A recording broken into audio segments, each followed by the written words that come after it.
Tinker Factory today. I just got this letter from my friend Breezy. I wonder what it says.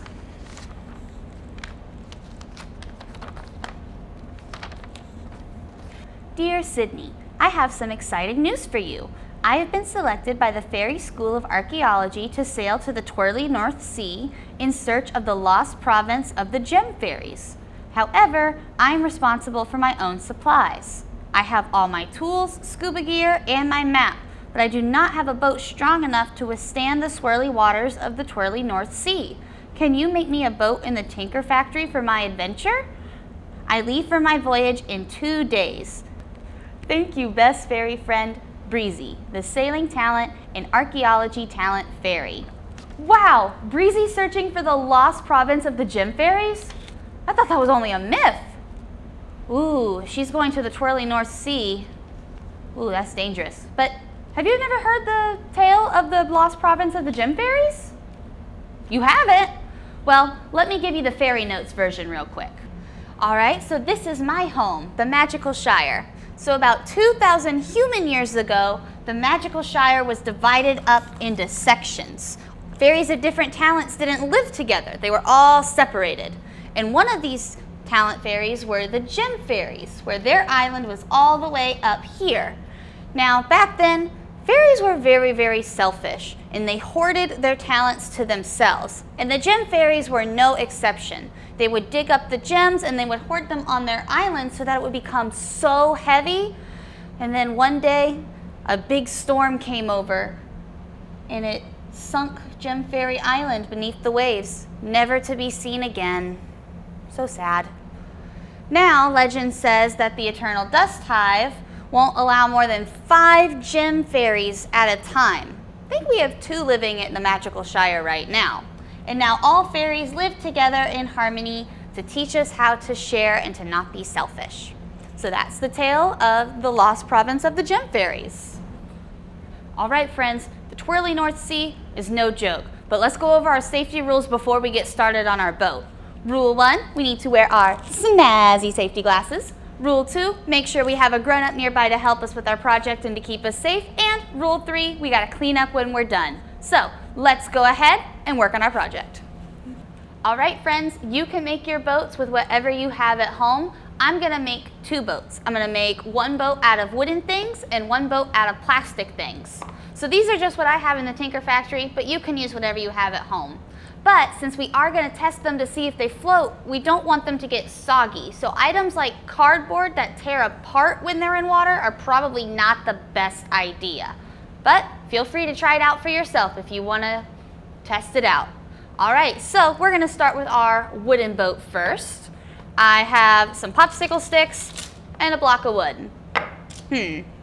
Let's see what I can do here. All right, so I have long sticks, and then I did take my scissors and cut some half sticks, just in case I need them later. Now I have options. First, I'm gonna make the rail. All right, let's see. I need to make a sail, so I'll definitely use this for the mast, but how am I gonna make a sail? Ooh, I'll use some of these.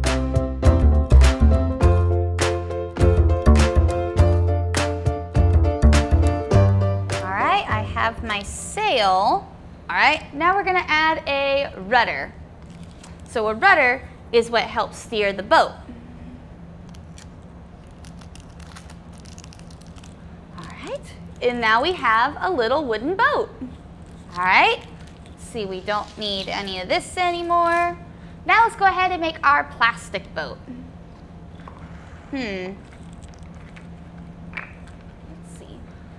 I kind of already have a rail since I'm using a bucket, so I'll just go ahead and start with the sail.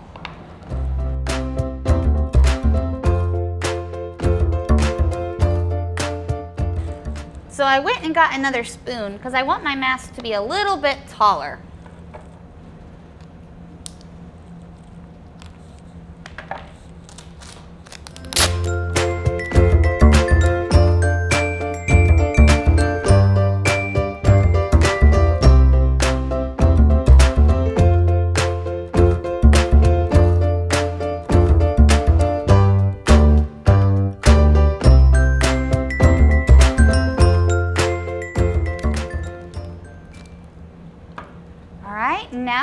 have a sail for my boat. Let's see. I'm going to add some flotation devices to the side, just in case anything happens. And now we have our plastic boat. All right, friends, now we have our two boats, one made out of wood and one made out of plastic. Which one do you think is going to float better?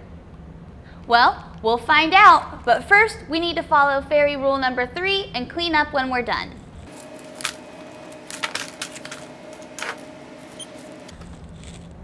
Well, if I want to test these boats in water, I think I need some water. I don't have any. I guess I'll have to use some fairy magic to make some appear. Whoa, that's pretty cool.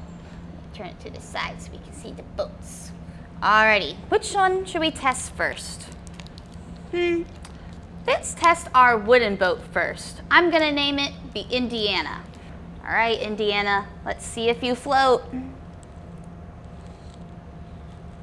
We float! Ah, look at that.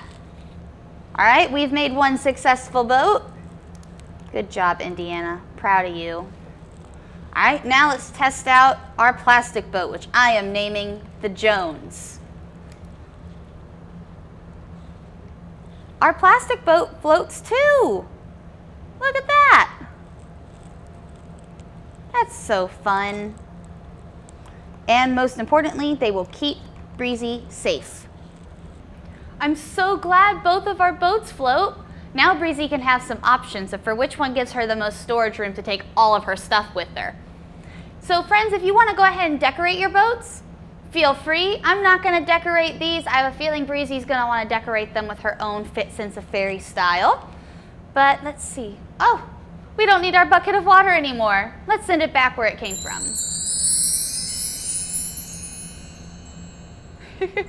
Well, I guess I better get these over to Breezy, my friends. She probably needs all the time she can to start packing for her journey. I love the legend of the Gem Fairies. It is one of my favorite myths. Do you have a favorite legend or a myth? Very cool. I like that one too. Well, thank you for tinkering with me, friends. I'll see you next time.